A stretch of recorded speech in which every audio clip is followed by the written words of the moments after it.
Capítulo 19 del libro de los Hechos. Aleluya. Vamos a entrar en la última faceta de la vida y ministerio del apóstol Pablo. Un gran hombre, un hombre tremendo, ¿verdad? Amén. Un hombre entregado, hermanos, irreservadamente, incondicionalmente al Señor. Todo su enfoque, hermanos, su desideratum quiere decir aquello que más deseas, que más anhelas, que más quieres, ¿verdad? Su desideratum era alcanzar el mundo para Cristo, era evangelizar y era la persona de Cristo mismo. Aleluya, amar a Cristo Jesús con todo su corazón. ¿Cuánto aman al Señor? Oí el testimonio de un pastor en la radio que comenzó a tener problemas con la iglesia y la gente se le estaba yendo de la iglesia y se le estaba yendo, y él tenía una iglesia numerosa y él se preocupó y comenzó a orarle al Señor, Señor, ¿qué está pasando? ¿Por qué? ¿Dónde te he fallado? ¿Y qué? El Señor le dijo, es que me has dejado de amar, tu primer amor. Pero Señor, si estoy trabajando por ti, estoy evangelizando, estoy instruyendo a la iglesia, dijo, te has enamorado más de la iglesia que de mí. Es bueno amar a la iglesia, es bueno amar las almas, es necesario hacerlo, pero sin dejar de amar a Cristo Jesús. No disminuye tu amor para Cristo. Fíjate, si eso lo aplicamos al matrimonio, debes amar a tus hijos, hermano, debes amar a tus hijos, pero por esa esposa tienes esos hijos, por ese esposo tienes esos hijos. No debes menospreciar a tu esposo o a tu esposa y dejarlo en segundo lugar. Gloria a Dios. Muy silencio, Aleluya. Porque cuando dejas a tu esposo o a tu esposa por tus hijos en segundo lugar, vas a tener problemas. Y el mismo principio, la misma ley inexorable, incontrovertible, se aplica en nuestra relación con Dios. Cristo tiene que ser el primero. Amén. Primero es el rey y luego es el reino. Trabajar primero por el rey y luego trabajar por el reino, que es la iglesia, que son las almas. Gloria al nombre de Cristo. Aquí tenemos la vida ejemplar de un hombre que por amor a Cristo lo dio todo.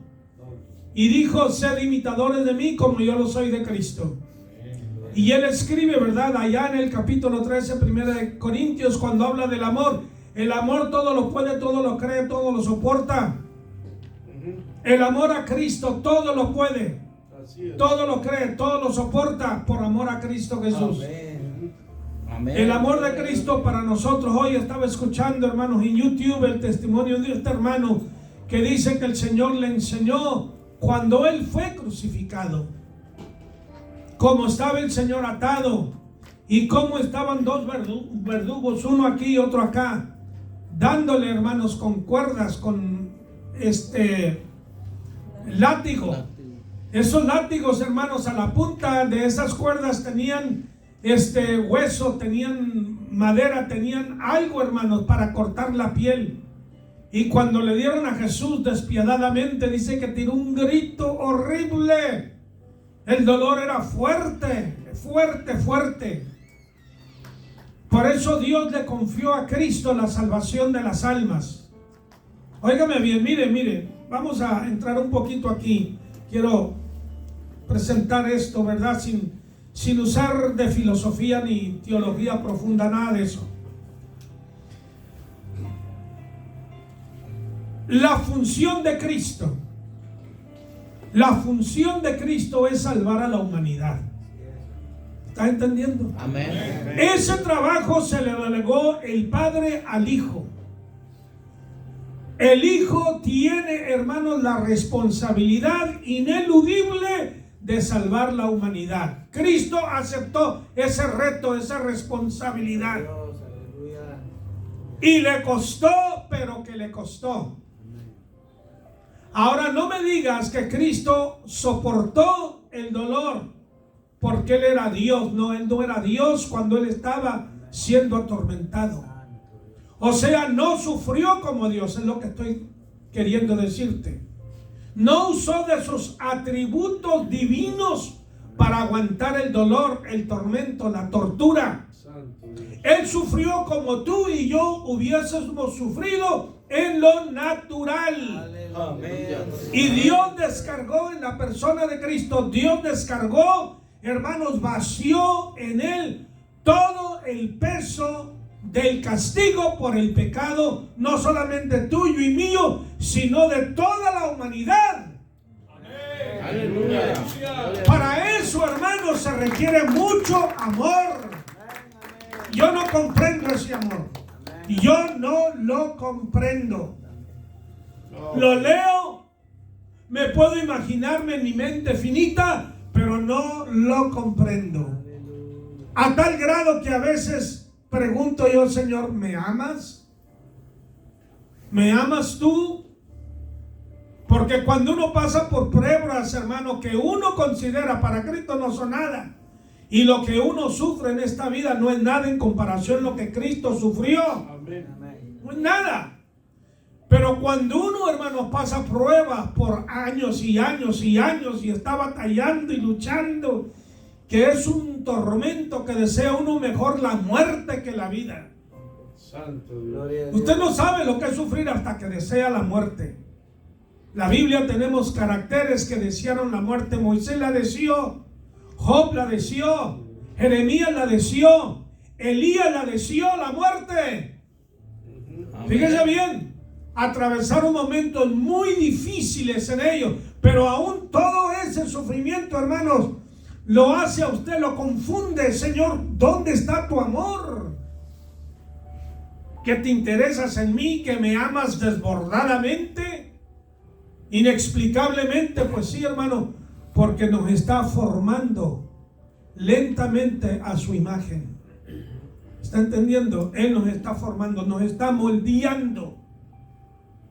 Como el Señor le enseñó a Jeremías ahí en el capítulo 18, ¿verdad? El alfarero que del barro estaba haciendo un vaso según a él, al alfarero, le parecía mejor. No según el barro quería, no, como el alfarero. Él es el dueño del barro. Él le va a dar forma, figura, diseño, belleza, atractivo y utilidad. Y es lo mismo que Dios hace con nosotros. Que cuando atravesamos pruebas, luchas, no es porque no nos ame, es porque nos ama. Pero nuestra carnalidad no lo entiende. ¿Ok? Somos humanos. Nuestra humanidad no es... La naturaleza pecaminosa, caída, adámica que está en nosotros no alcanza a comprender esa dimensión infinita del amor y grandeza de nuestro Dios. Y digo esto porque estamos aquí en la última fase del ministerio de la vida de Pablo, ¿ok? Del capítulo 19 al terminar. Y vamos a ver algo, hermanos. Me voy a retrasar nada más un poquito para traer un punto que les mencioné la vez pasada. No creo que fue el domingo pasado, sino creo que fue el antepasado. En el capítulo 18, ahí en el capítulo 18, aleluya,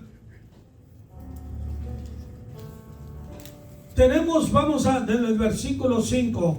Y cuando Silas y Timoteo vinieron de Macedonia, Pablo estaba entregado por entero a la predicación de la palabra, testificando a los judíos que era Jesús el Cristo. Que Jesús era el Cristo. Pero oponiéndose y blasfemando estos, les dijo, sacudiéndose los vestidos: vuestra sangre sea sobre vuestra propia cabeza. Yo limpio, desde ahora me iré a los gentiles. Y saliendo de allí, se fue a la casa de uno llamado Justo. Note estas palabras, subráyelas. Saliendo de allí.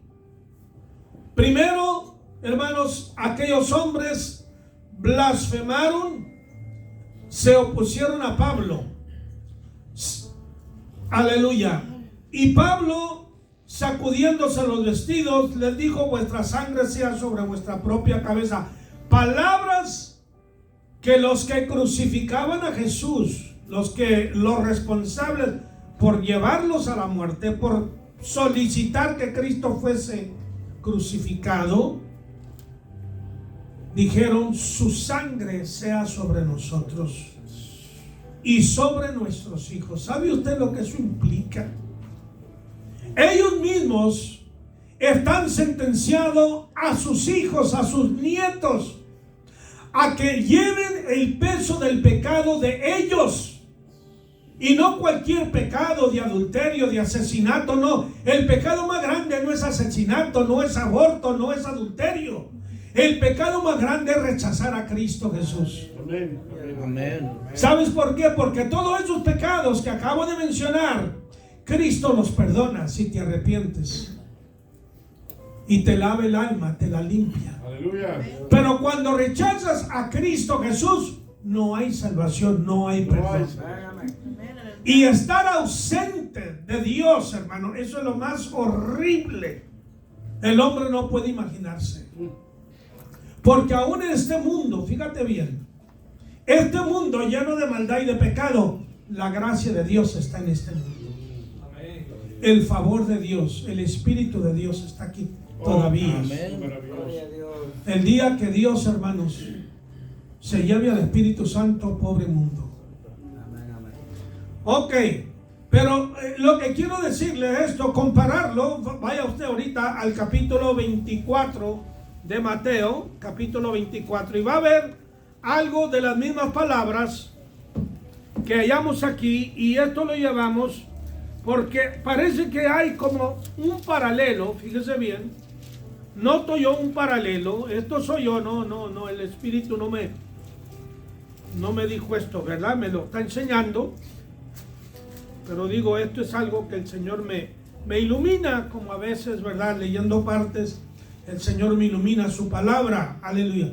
Vamos al capítulo 24 de San Mateo y vamos a ver un paralelo en la vida, en la posteridad, o sea, lo último del ministerio y la vida de Jesús aquí en la tierra.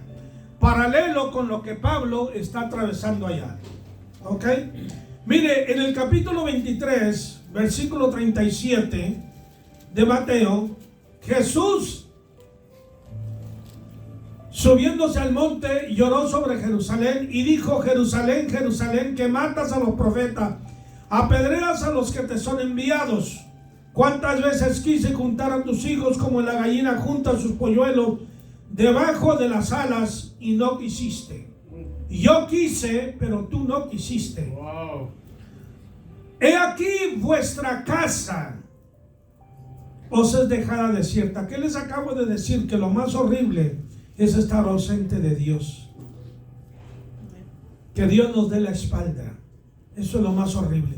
¿Qué le dijo Jesús? Vuestra casa. Había dicho mi casa, casa de oración, pero ahora les dice vuestra casa. Porque os digo que desde ahora no me veréis hasta que digáis: bendito el que viene en el nombre del Señor. Ahora, versículo 1, capítulo 24. Cuando Jesús salió del templo y se iba. ¿Qué leímos allá en Hechos 18? Y saliendo de allí se fue a la casa de uno llamado Justo. ¿Ve el paralelo? Saliéndose. Porque saliéndose Pablo se lleva el evangelio. Se lleva la gracia de Dios con él. Saliéndose Jesús aquí, la misma cosa. Queda aquello vacío, desierto. ¿Y qué dijo Jesús de la casa desierta? Vienen los demonios, ¿verdad? Con mayor fuerza. Una casa desierta, inhabitada, hay telarañas, hay ratas, hay cucarachas. Hay toda clase de insecto inmundo, horrible y asqueroso. Y así queda el alma, y así queda el pueblo que deja a Dios. Entonces Dios ha sacrificado no solamente a su Hijo, ha sacrificado a sus siervos para dar salvación al mundo. ¿Cómo pues puede tener el mundo una razón o una excusa delante de Dios que no oí tu palabra, que no supe de ti? Cuando Dios entrega lo más valioso para Él, lo más precioso. Santo Cristo. Lo da, no lo renta, no lo alquila. Lo entrega, lo da incondicionalmente para la salvación de las almas. Y luego el hombre, por su arrogancia, por su orgullo, yo no lo necesito, yo puedo. No lo verbalizará, no lo hablará en palabras, pero la actitud es la misma. Aleluya, amén. El pensamiento interno es palabra, hermanos. No digáis decir, no penséis decir dentro de vuestros corazones, Abraham tenemos por padre. El pensamiento es palabra interna. Y lo mismo es verbalizarlo que pensarlo y tener la misma actitud. Aleluya. Muy bien. Vamos al capítulo 19. Aleluya. En el capítulo 18, en los últimos versículos,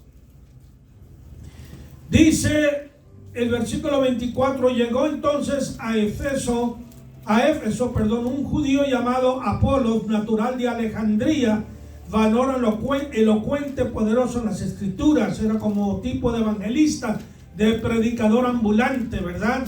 Muy educado. Alejandría ocupaba una de las bibliotecas y universidades más prominentes de ese tiempo. Alejandría, que estaba en Egipto. Este había sido instruido en el camino del Señor, y siendo de espíritu fervoroso, hablaba y enseñaba diligentemente lo concerniente al Señor, aunque solamente conocía el bautismo de Juan. Y comenzó a hablar con denuedo en la sinagoga. Pero cuando le oyeron Priscila y Aquila, le tomaron aparte, le expusieron más exactamente el camino de Dios. Subraya esa palabra, el camino de Dios. ¿Qué dijo Jesús en San Juan 14:6? Yo soy el camino. Primeramente el camino, la verdad expuesta, hablada, anunciada, y que más, la vida dada, entregada. Aleluya. Y queriendo él pasar a Acaya, los hermanos le animaron y escribieron a los discípulos que le recibiesen.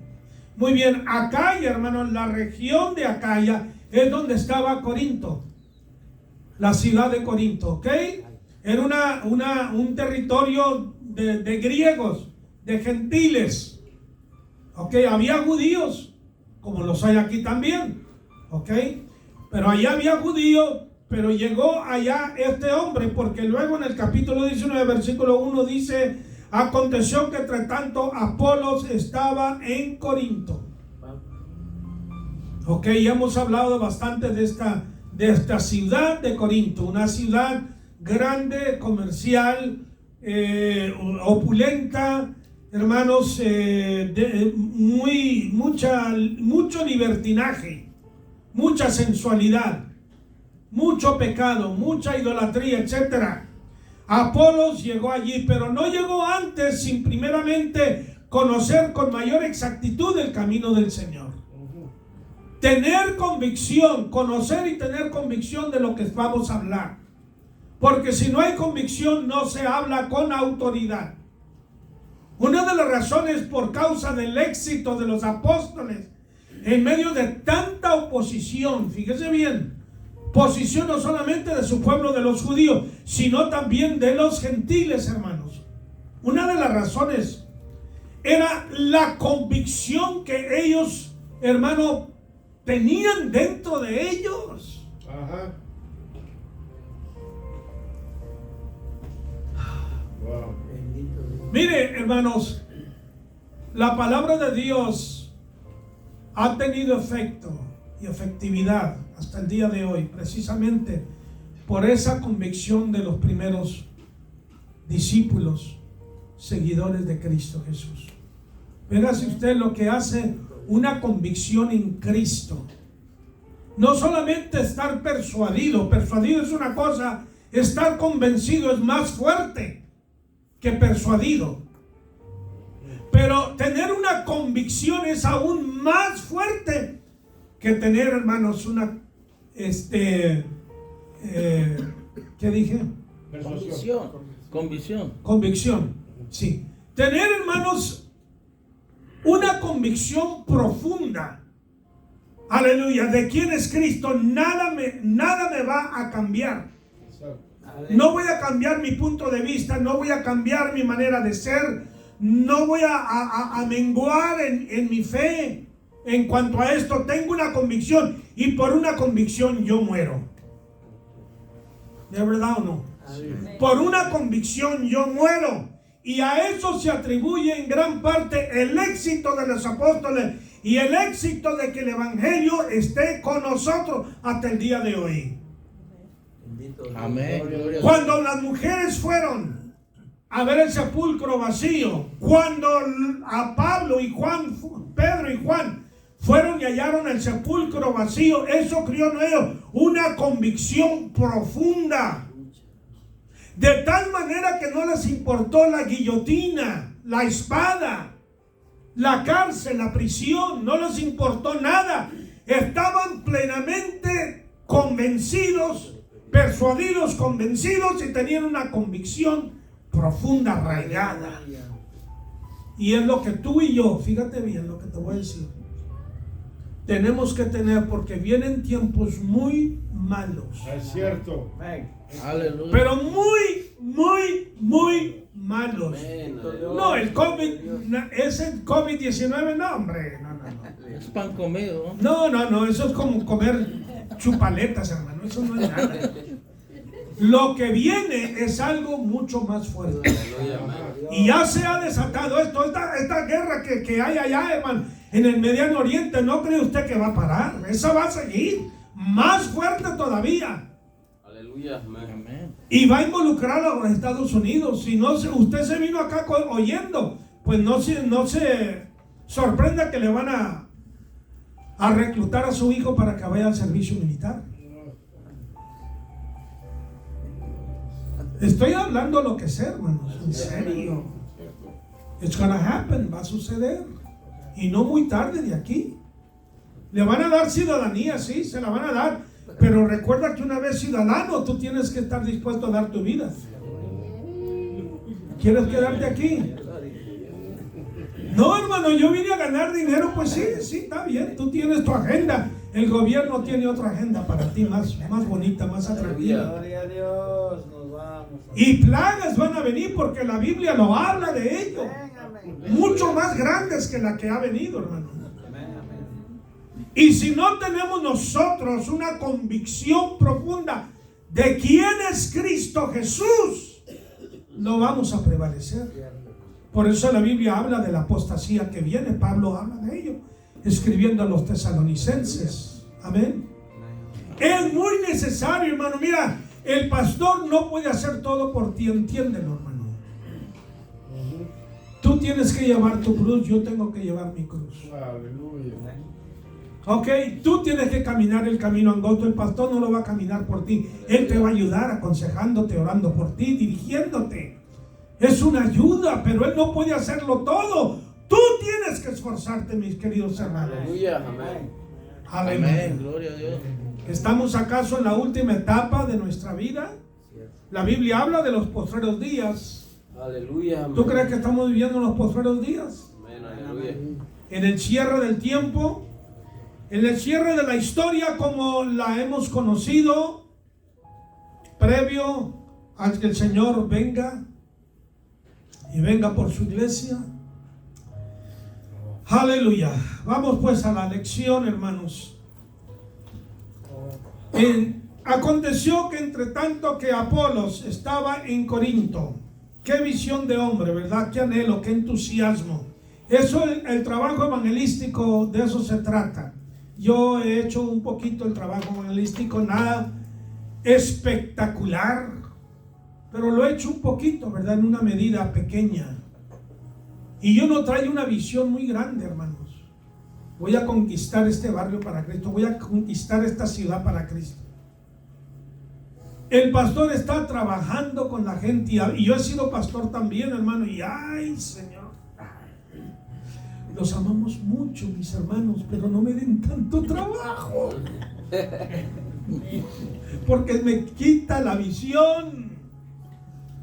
Aleluya. El evangelista, hermanos, el predicador ambulante que realmente es enviado por Dios, tiene la visión de conquistar, de ganar almas para Cristo, hermanos, de entrar, hermanos, a nuevas regiones, a nuevos lugares, a tener experiencias refrescantes, nuevas, aleluya.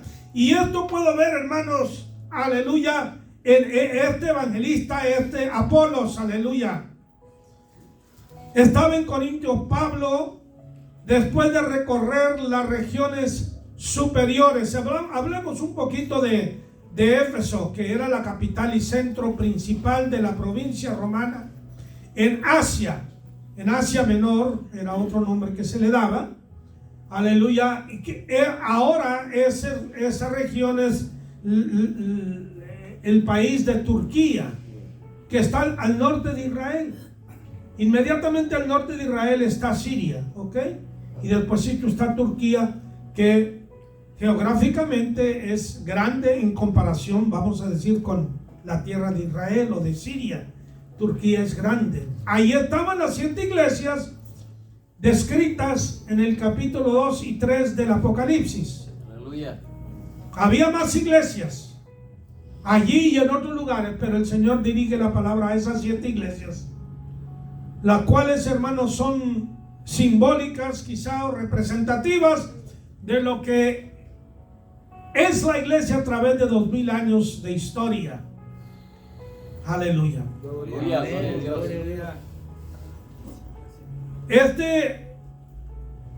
Éfeso, hermanos, juntamente con Alejandría y con Antioquía, eran las 3 principales ciudades más grandes, más importantes de comercio, de política, militar, etcétera. Esas 3 ciudades. Pablo fue a recorrer, hermanos, las regiones superiores de Frigia y Galacia. Ahí lo tenemos, ¿verdad? En el capítulo anterior, del versículos anteriores, ¿verdad? 21, 22, 23, por allí. Sí. Tenemos a estos lugares. Y se le llamaba partes superiores porque estaban en las partes altas del interior de Asia Menor, mientras Éfeso estaba en las partes bajas de las regiones marítimas. Si nosotros damos un vistazo a Europa y se habla de los Países Bajos, ¿verdad? ¿Alguien sabe quiénes son los Países Bajos? Holanda. ¿Ah? Holanda. ¿Qué más? Son 3, creo. Holanda es uno de ellos. Oiga, eso está... Me dijo un hermano guatemalteco que Billy Graham los envió para allá, ¿verdad? En una convención que tuvieron. Dijo, no, hermano, aquí Estados Unidos es santo en comparación a Holanda. Dijo, no, dice, allí la maldad, hermano, la sensualidad, la prostitución, olvídate, en las calles principales, las ventanas, están descubiertas las ventanas, ¿verdad? Y ahí están las mujeres, los hombres, lo que quieras, y más cosas que no voy a mencionar, ¿verdad? Es una depravación tremenda. Bueno, esos son los Países Bajos. Aquí habla de las partes, ¿verdad? Superiores, altas, y la parte baja estaba allí Éfeso. Aleluya. Entonces, hermanos, allí llegó Pablo después de recorrer las regiones superiores. Notemos, hermanos, cómo Pablo continúa contactándose con la hermandad en esos lugares donde había estado. ¿Ok? No los desampara, no va, evangeliza y ya se va, como lo hacemos muchos evangelistas. No, Pablo, hermanos, evangelista, pastor, apóstol, se queda allí por años, a veces. Allí en Éfeso se quedó como 2 años, hermanos, predicando, enseñando día y noche la palabra de Dios. Qué hermoso, ¿verdad? Tener cuidado de que aquella alma que yo gane no se pierda. ¿Cuántas almas has ganado para Cristo? Y si la has ganado, qué bueno. ¿La has cultivado? Yo he fallado en eso, sinceramente, hermanos. Yo he fallado en eso. No le he dado seguimiento a esas almas que el Señor a veces ha puesto en mi camino. por falta de conocimiento, de experiencia o descuido o flojera o lo que usted quiera. No quiero presentar, hermanos, excusas, porque para Dios no hay excusas. Pero qué hermoso, ¿verdad? Que Pablo llega a Éfeso después de recorrer esas regiones para cultivar la fe de los hermanos, para establecerlos bien. Y haya a ciertos discípulos. ¿Hay alguna pregunta hasta aquí, hermanos? Con confianza. Pregunta, comentario. Aun si su pregunta sea difícil, no le hace, hermano. Si no tenemos la respuesta, la buscamos después. Se la traemos otro día. Y su opinión es diferente a la mía, no le hace. Puede exponerla, ¿verdad? Bueno, haya Pablo aquí a unos discípulos, ciertos discípulos, eran 12 en número. Y 12, mire, la palabra de Dios no menciona, no da una palabra, no da un número, no da un peso, no da una medida, nada más por darla. Hay una razón. Aleluya. Dios tiene todo medido, óigame bien.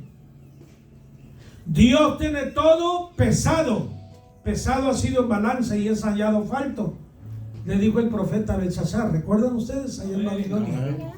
Dios nos pesa a nosotros y nos mide. Y está todo dentro de un marco de tiempo. Eso es bíblico también. Desde el Génesis, usted haya matemática en la Biblia que no se imagina. Bueno, por eso nos da el número de 12. Recuerdan que hay 12 apóstoles. Aleluya. Hay 12 puertas en la ciudad, en la santa ciudad. Amén. ¿Cuántos hijos tuvo Jacob?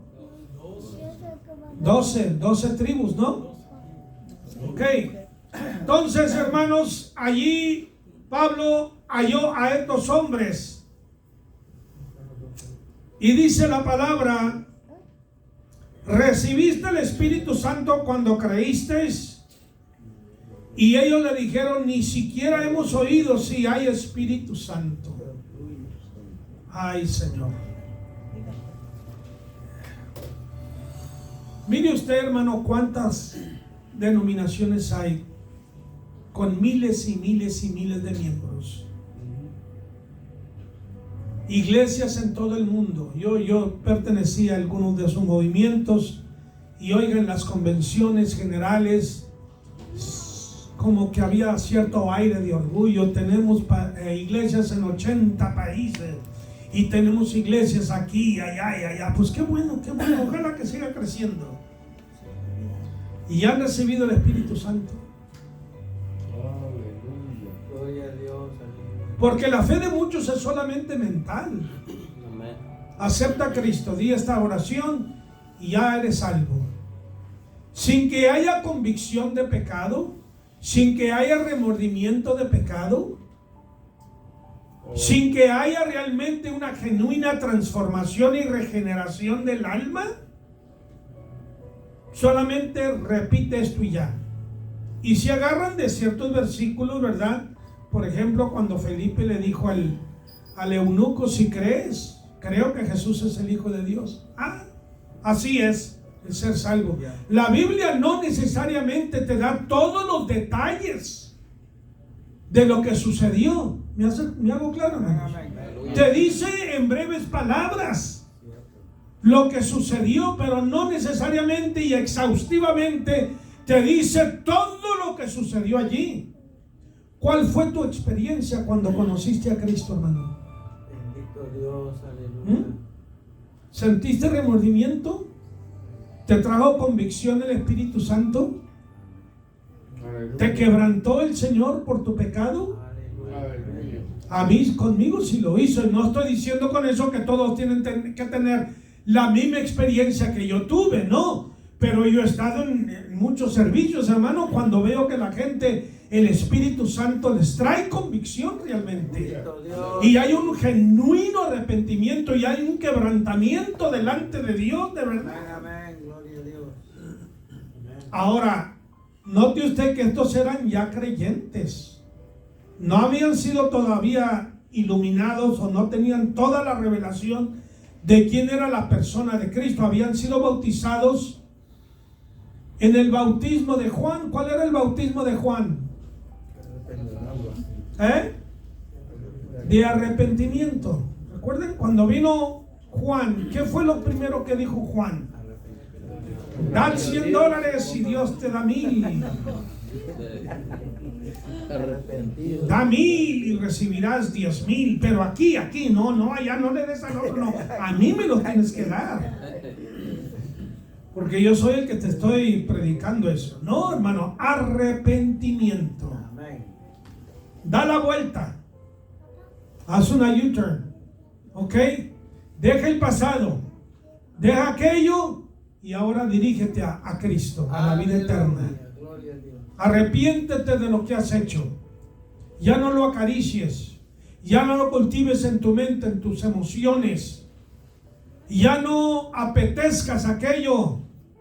Arrepiéntete reconociendo que es pecado, que Dios lo condena, que Dios lo odia. El pecado Dios lo odia, Dios lo aborrece. Tú también debes de aborrecer el pecado. Yo debo aborrecer el pecado. ¿Estamos de acuerdo, hermanos? Amén. Gloria a Dios. Había una costumbre, dice, ni siquiera hemos oído si hay Espíritu Santo. ¿En qué pues fuiste bautizados? Ellos dijeron, en el bautismo de Juan. Dijo Pablo, Juan bautizó con bautismo de arrepentimiento, diciendo al pueblo que creyesen en aquel, en el Cristo que habría de venir después de él. Esto es en Jesús el Cristo. Aleluya. La costumbre antes, hermano, Pablo hace alusión a ello ahí en 1 de Corintios, el capítulo 1, cuando va Pablo en contra de la carnalidad que hay en la iglesia. ¿Cuál era la carnalidad? ¿Cuáles eran las reflexiones o los síntomas, las expresiones de esa carnalidad? Uno decía, yo soy de Cristo, o sea, yo me bautizo en el nombre de Cristo. Yo soy de Pablo, yo me bautizo en el nombre de Pablo porque soy su seguidor, él es mi mentor. ¿Ok? Yo soy de Cefa, yo soy de Pedro.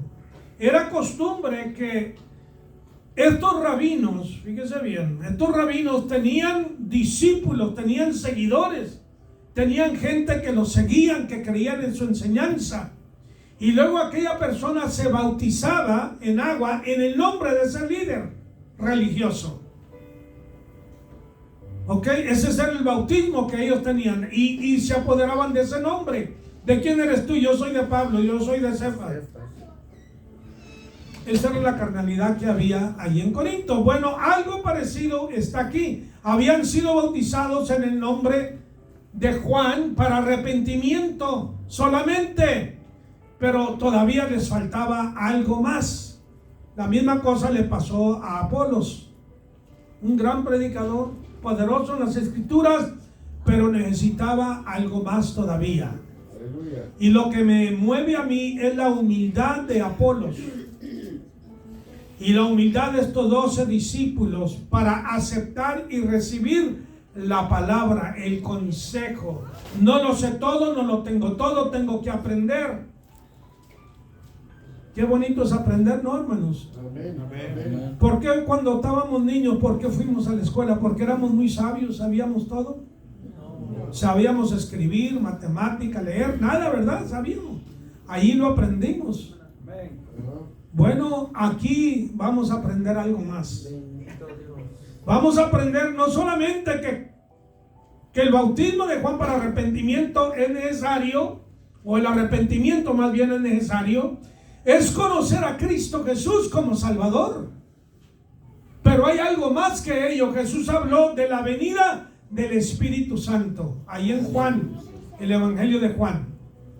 Y es lo que Pablo está hablando aquí. Recibiste el Espíritu Santo cuando creíste, cuando aceptaste a Cristo.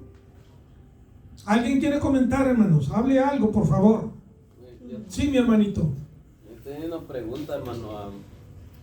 Bueno, he escuchado, ¿verdad?, algunos predicadores que en la iglesia, ¿verdad?, hay gente que cree que es salva, ¿verdad? O sea, él mentalmente piensa que son salvos. Y otros dicen también que otros que tal vez no saben que son salvos, pero son salvos, tal vez están en una religión, no sé. La pregunta ¿es posible eso? Que algunas personas crean que son salvas y no son, y otras que no saben que son salvas y son salvas, ¿es posible? No sé si me entendió la pregunta. Pues yo creo que el que es salvo, hermano, sabe que es salvo. Dice la Biblia que el Espíritu Santo da testimonio a nuestro espíritu de que somos hijos de Dios. Nosotros sabemos quiénes son nuestros padres, ¿no? Nuestra madre, nuestro padre. Sabemos, tenemos convicción de ello. Si Dios es nuestro Padre, tenemos convicción de ello. Ahora, que hay personas que están engañadas creyendo que son salvos y no lo son, eso sí lo creo. La primera parte de lo que mencionas. ¿Cómo ve, hermano pastor? Sí, hermano, está interesante el tema. Pues yo le iba a hacer unas preguntas, pero ya me metió en lío. ¿Qué voy a hacer? ¿Y ahora quién podrá ayudarme, verdad? Pues ya lo dijo usted, hermano. Jesús dijo, ustedes pueden ser religiosos. Al maestro Israel Nicodemo le dijo, puedes conocer la escritura, puedes hacer muchas cosas, buenas obras, porque los escribas fariseos creían que por sus buenas obras iban a llegar al cielo, creían que el observar la ley de Moisés era el camino hacia el cielo. Por eso despreciaron a Jesús. Ahora, si Jesús le dijo al maestro de Israel Nicodemo que tenía que nacer de nuevo para ser salvo, ¿cuánto más la gente religiosa de hoy en día? El Espíritu Santo, cuando Él nos regenera, después que aceptamos a Cristo, el Espíritu Santo nos regenera, nos confirma y nos da evidencia, nos da testimonio de que somos hijos de Dios. Entonces, esa es la prueba irrefutable, se le llama el testimonio de Dios en nuestras vidas. El que tiene el Espíritu Santo dentro de él lo sabe y está seguro, porque el Espíritu Santo es una persona que manifiesta su poder, su presencia, nos da seguridad, convicción y nos habla, nos enseña, nos instruye, nos guía y podemos sentir que Él está en nosotros. No es lo mismo que el Espíritu Santo esté con nosotros, o sea, afuera. Es lo que pasa con la gente religiosa. El Espíritu Santo está fuera de ellos, está con ellos, pero no está en ellos. Y Cristo dijo, ahora está con ustedes, pero en el día de Pentecostés se les va a meter adentro, va a estar en ustedes, quiere decir adentro. Y el Espíritu les va a dar testimonio de que son hijos de Dios.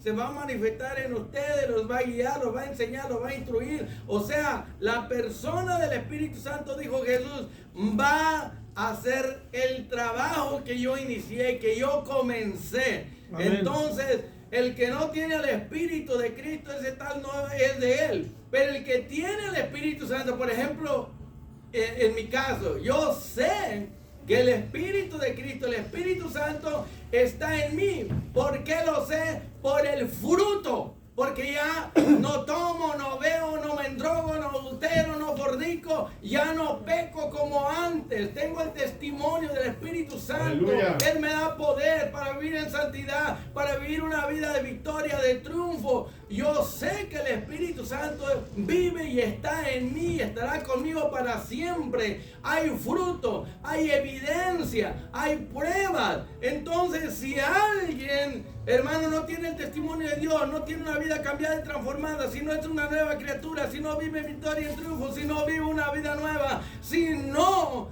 tiene el testimonio del Espíritu, porque no hay fruto. El que tiene el Espíritu Santo sabe que lo tiene porque está el fruto del amor, del gozo, de la paz, de la bondad, dominio propio, control de sí mismo, tiene ternura, cariño, tiene dominio propio. O sea, hay mucha evidencia, mucha prueba para saber. Aún nosotros podemos saber si alguien tiene el Espíritu Santo o no por los frutos. Si dice que es cristiano, puede cantar y predicar, hacer mil cosas, pero si su carácter se parece a los demonios, al diablo, estamos seguros que no ha nacido de nuevo, aunque cante y toque y predique y enseñe. Esto no es por dones. Cristo dijo, no lo van a conocer por dones, lo van a conocer por el fruto. Amén, aleluya. Entonces el que ha nacido de nuevo tiene el fruto del Espíritu Santo, y el que no ha nacido de nuevo, hermano, puede hacer una parodia, una imitación, pero si no, puede tener dones, pero si no tiene el fruto, lo descartamos. Cristo dijo, por los frutos los van a conocer.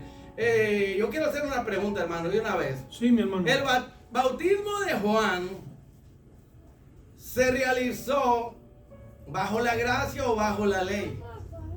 Yo creo que fue bajo la ley, hermano. El bautismo cristiano es el mismo que el bautismo de Juan. El bautismo en agua. El bautismo Sí, en agua. correcto. Sí, el bautismo en agua. No, hermano, yo creo que tiene una dimensión más profunda el bautismo del creyente. Sí, porque aquel fue bajo la ley. Por eso ahora vemos aún en este caso que estos fueron bautizados en agua. Estos 12 discípulos habían sido bautizados para arrepentimiento en el bautismo de Juan. Pero allí Pablo fueron bautizados en agua. Y también fueron bautizados por el Espíritu Santo. Bajó sobre ellos el Espíritu Santo, que es la otra experiencia después del arrepentimiento, del perdón de los pecados. Recibir el Espíritu Santo en la forma que la primitiva iglesia la recibió, ¿verdad? Es otra experiencia, otra dimensión. Ya la persona es salva. Jesús dijo a sus discípulos, ya vosotros sois limpios por la palabra que os he hablado. Hay 3 lavacros. Hay el lavacro del Espíritu Santo, el lavacro de la sangre y el lavacro de la palabra. Ellos habían sido ya lavados, ¿verdad? Ya vosotros sois limpios por la palabra que os he hablado. Y sin embargo, viene el Espíritu Santo sobre ellos y entonces hablan en lenguas y profetizan y obran milagros. Igualmente en este caso, ahora el bautismo que la iglesia, por la gracia de Dios, ahora tenemos en la persona de Cristo Jesús, tiene otra dimensión, sí, de lo que, diferente a la que, esa es la creencia mía, diferente a lo que Juan hacía en cuanto al bautismo. Es identificación con Cristo, muerte, resurrección con Cristo. Sí, correcto, correcto. La pregunta fue que si es lo mismo el bautismo de Juan y el bautismo cristiano, hermano. Usted ya dijo lo que usted entiende. Yo comento y digo, según mi convicción y mi creencia, que si es bíblico rebautizar, ¿ustedes creen que es bíblico rebautizar en agua? Aquí vemos el rebautismo, hermano. Sí. Porque el bautismo de Juan era bajo la ley. Exacto. Y estos 12 discípulos de Juan se bautizaron bajo la ley por Juan, que fue el último profeta de la ley. El bautismo cristiano es diferente, es bajo la gracia. El bautismo cristiano es diferente al bautismo de la ley. Entonces, ¿es bíblico rebautizar? Seguro que yes, porque aquí dice que Pablo entendió que el que nació y en la creencia católica y fue bautizado como niño, ¿verdad? No lo quiso. Tiene que ser rebautizado. El que se bautizó con los testigos del diablo, digo, de los testigos de Jehová, tiene que rebautizarse. El que se bautizó con los mormones, tiene que rebautizarse. El que se bautizó bajo la ley como judío, porque ellos hay muchos bautismos en el Antiguo Testamento, hermano, ¿ok? Sí. Entonces quiere decir que si es bíblico rebautizar, y yo lo he hecho, hermano, porque el bautismo bajo la ley es uno. Si un judío ortodoxo se bautizó bajo la ley, acepta al Mesías, a Cristo, ¿tiene que rebautizarse? Claro que sí, hermano, para entrar bajo la gracia y salir de la ley. Entonces es bíblico, hermano, rebautizar. Claro, ¿Ok? sí. Alguno me pregunta, yo me bauticé en la iglesia solo Jesús, ¿verdad? Solo Jesús. ¿Me puedo bautizar otra vez? Es el mismo bautismo de los trinitarios, de los Jesús solos. Ellos están solos porque nada más tienen a Jesús, no tienen al Padre ni al Espíritu Santo. Claro que sí, hermano. Podemos bautizarlos porque son gentiles.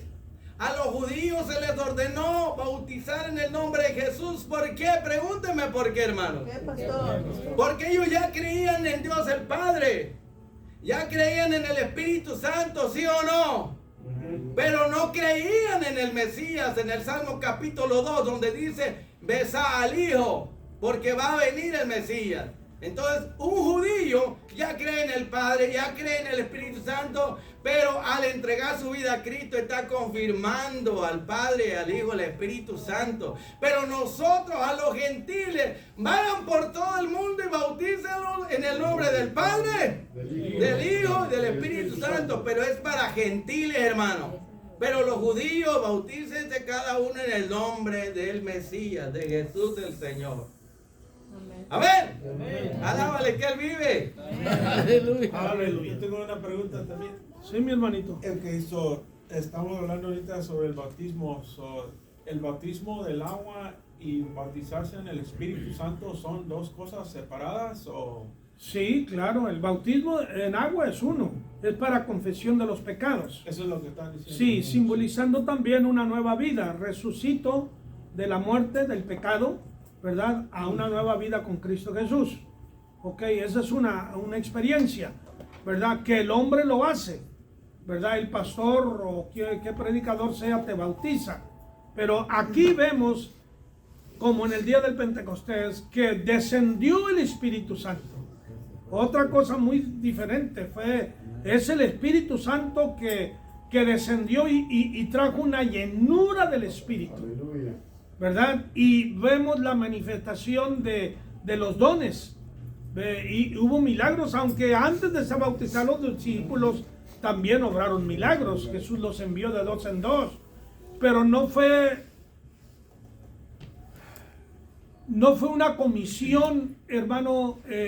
Cuando Jesús los envió, fue parte de la comisión, pero no fue una comisión ya total, una entrega completa a la evangelización. Ellos necesitaban ser bautizados, saturados, llenos del Espíritu Santo, tener una experiencia más profunda con el Señor, ¿verdad? Y vemos que el hablar en lenguas, por ejemplo, los 9 dones del Espíritu Santo que habla allí en capítulo que es 14 de 1 Corintios, allí habla de 9 dones.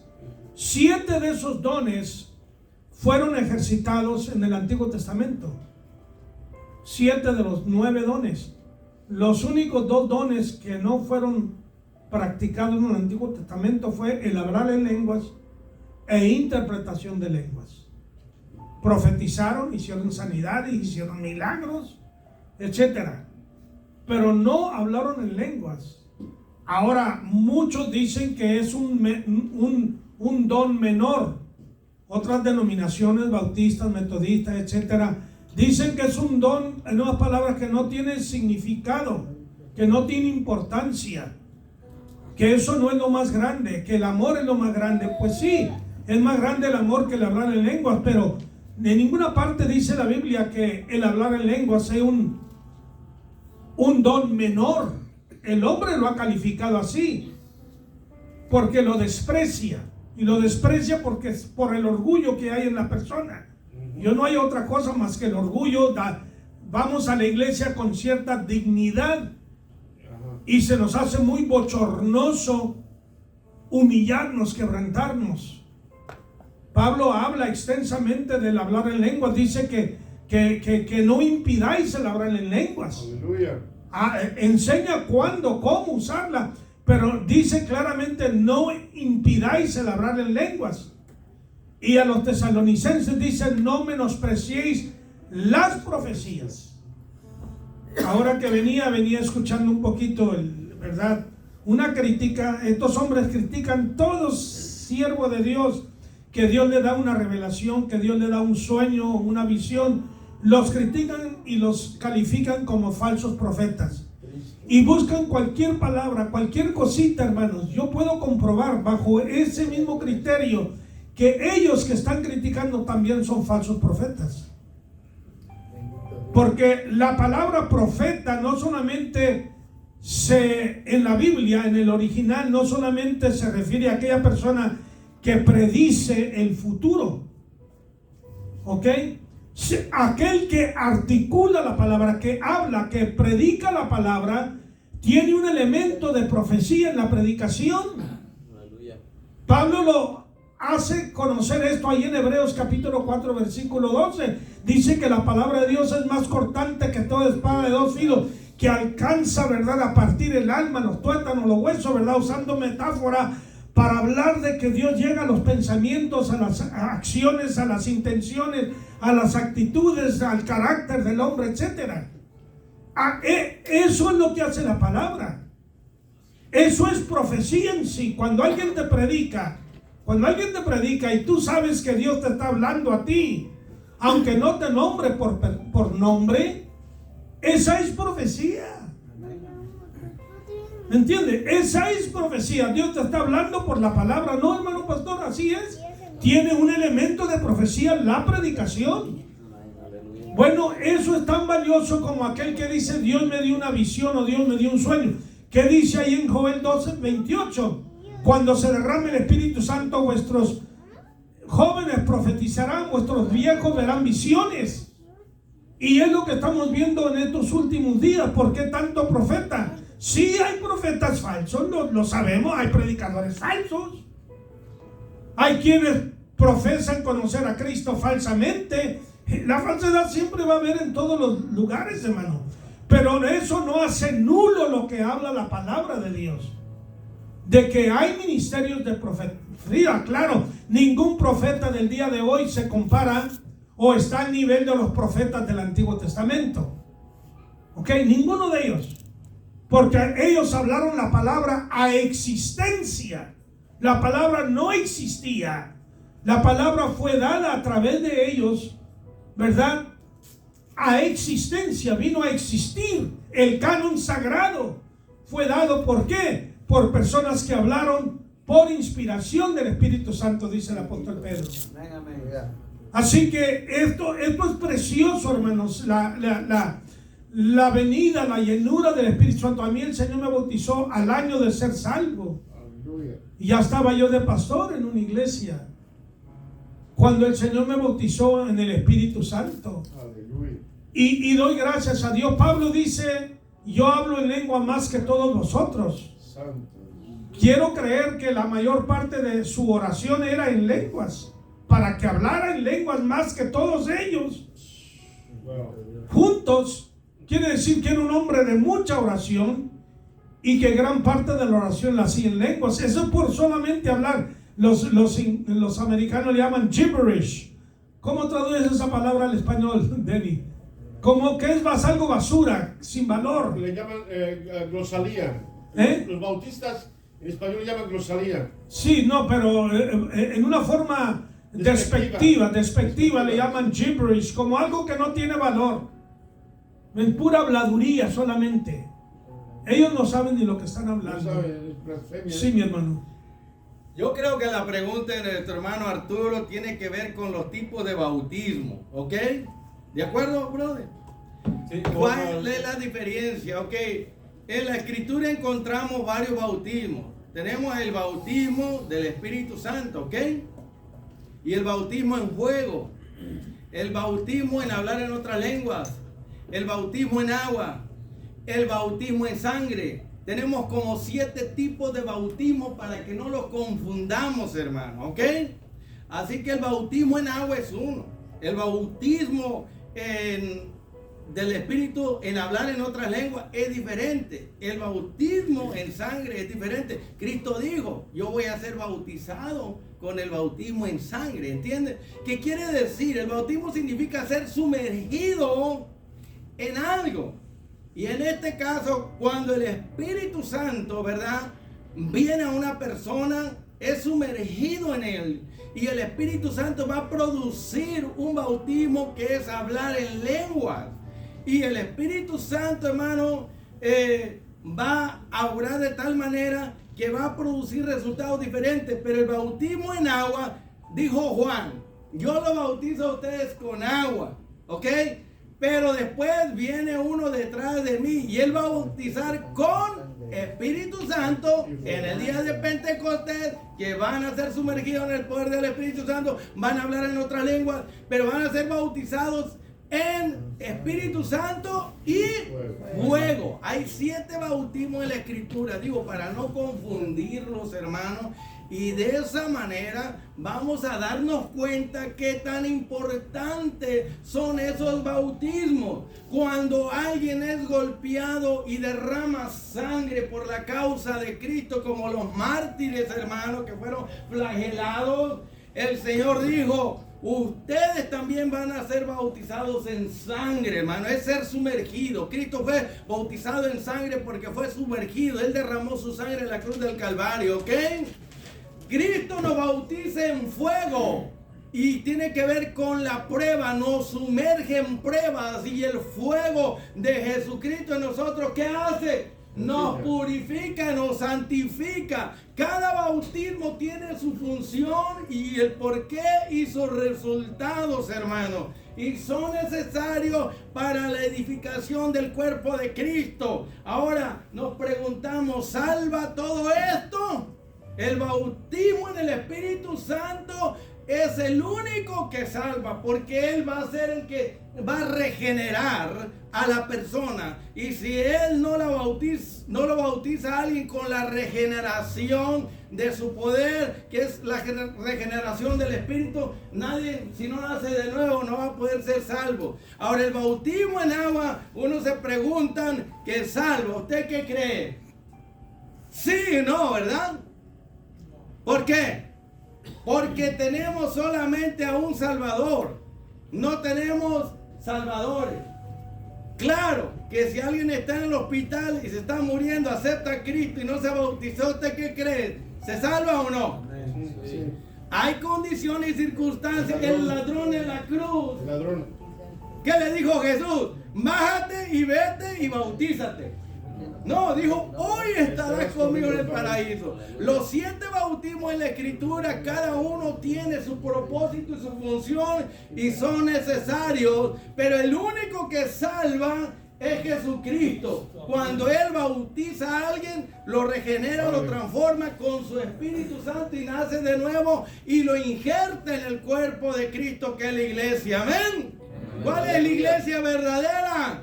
San Juan capítulo 7. Versos 38 y 39. ¿Cómo te das cuenta que eres miembro de la iglesia verdadera? Cuando eres sumergido en el Espíritu Santo, cuando Él te regenera, te transforma y comienzas a sentir ese bautismo, aguas como ríos de agua viva. Ahí está el bautismo que hace el Espíritu Santo, que es para vida eterna. Pero ¿cómo viene eso? Viene por Cristo. Acepta a Cristo y el Espíritu Santo te bautiza, te regenera, te transforma, te cambia, te sumerge y te da nueva vida. Gracias, hermano. Amén, hermano. Amén. Gloria a Dios. Sí, mi hermanito. De acuerdo a lo que dijo el hermano Enrique y lo que dijo el pastor, yo he oído un predicador que dice que la persona, para ser hijo de Dios, para aceptar a Jesucristo, no necesita hacer la confesión de pararse y decir, yo acepto al Señor, yo acepto esto, o pasar al frente a hacerlo. Dice, solamente con que lo piensa en su corazón y en su mente, ya es un salvo y es un siervo de Dios. Ahora digo yo, si nosotros decimos que tiene que pararse y decirlo, ¿cuál es la diferencia entonces ahí? Bueno, hermano, mire, cuando oímos algo de un predicador, no importa quién sea, de mí, de quien sea, comparémoslos con la Biblia. Amén. Si lo que la persona habla tiene consistencia bíblica, ¿verdad? Tiene base bíblico, lo aceptamos. Si no tiene base bíblico, no estamos sin ninguna responsabilidad de obedecer o creer aquello. Amén. La confesión, hermano, es es necesaria, Amén. ¿cómo no? Amén, amén. El ladrón que estaba allí no fue bautizado en agua porque no podía, pero él confesó. Dice, nosotros estamos en esta condición por nuestros pecados. Él nada hizo, está confesando a Jesús como justo, como Salvador. Nosotros somos los pecadores, está aceptando responsabilidad por sus pecados. Y luego confiesa a Jesús, acuérdate de mí. Entrega su fe, la deposita en Cristo Jesús, lo verbaliza, lo habla. Aquel eunuco, cuando Felipe le dice, si crees que Jesucristo ha resucitado, yo creo que Él es el Hijo de Dios, lo confiesa. No, la confesión es verbal, hermano, a menos que la persona esté muda, ¿verdad?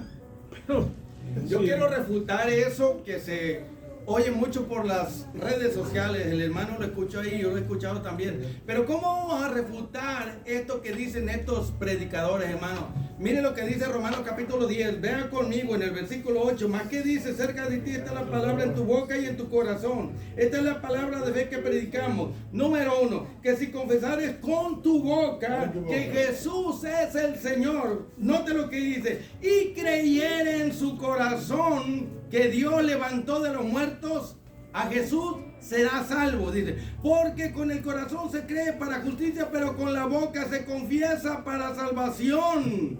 Pues la Escritura dice, todo aquel que invocare o que creyere en el Señor Jesús será salvo. Hermano, entonces, aquellos que están diciendo que no es necesario, con esta escritura vamos a refutar su teoría, su mentalidad, su tipo de creencia, hermano. Dijo Jesús, si no me confiesan públicamente delante de los hombres que son cristianos, yo me voy a avergonzar de ustedes, ustedes se avergonzan de mí. Es necesario creer en el corazón, confesar con la boca que Jesucristo es mi Señor y que resucitó de entre los muertos. Sí, es necesario creer, confesar, declarar y hablar, y de la manera que recibimos a Cristo, confesando y declarando y creyendo, de esa misma manera tenemos que vivir la vida cristiana, confesando, declarando que soy cristiano, soy hijo de Dios, pertenezco al Señor y soy salvo, etcétera, etcétera, hermano. Con esta escritura refutamos los argumentos de estos falsos predicadores. Es cierto. Sí, por eso que todo cualquier cosa que oigamos nuevo, hermano, vayamos a la palabra. Y si no sabemos, consultemos con su pastor. ¿Me entiende? Que le están dando enseñanza. Para eso es el pastor, para eso es el maestro, el predicador. Para ayudarle a usted. ¿Me entiende? Para ayudarle, para darle respuestas. No se crea de todo lo que oiga, hermano. Por eso mucha gente se desvía.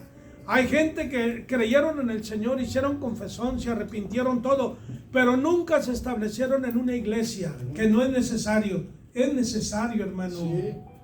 Es necesario. ¿Por qué? Porque allí yo voy a crecer, yo me voy a afirmar, me voy a establecer, me voy a librar de errores, hermano. Si yo estoy yendo a una iglesia donde se está dando la palabra de Dios, tengo que examinar la iglesia, porque si la iglesia me está guiando mal, pues si el predicador está hablando cosas falsas, yo no voy a ir allí. Pero donde creímos, ahí el Señor nos establece, ahí sigamos, hermano. Y a menos que el Señor nos diga que nos vayamos, no se vaya, quédese, hermano. Porque usted va a aprender, va a crecer y va a ser libre de muchas herejías. La Biblia habla del engaño que viene, la apostasía que viene. Y hay cristianos, yo los conozco, yo tengo amigos, hermanos, que no van a la iglesia y que son temerosos de Dios, pero hay algo en sus vidas, les falta aquí, les falta allá, y uno lo ve, yo lo veo, pero no escuchan, no reciben, no quieren sujetarse a nadie. Y el diablo, hermanos, hace, no, olvídate, un jarabe loco con ellos. Desbarajuste. Un desbarajuste, hermano, claro que sí, porque los haya como ovejas sin pastor. ¿Qué hace una oveja sin el pastor, hermano? No se puede defender. Viene el lobo y se la come. Se la come, hermano, la hace fajitas. Gracias, hermanos, Dios les bendiga.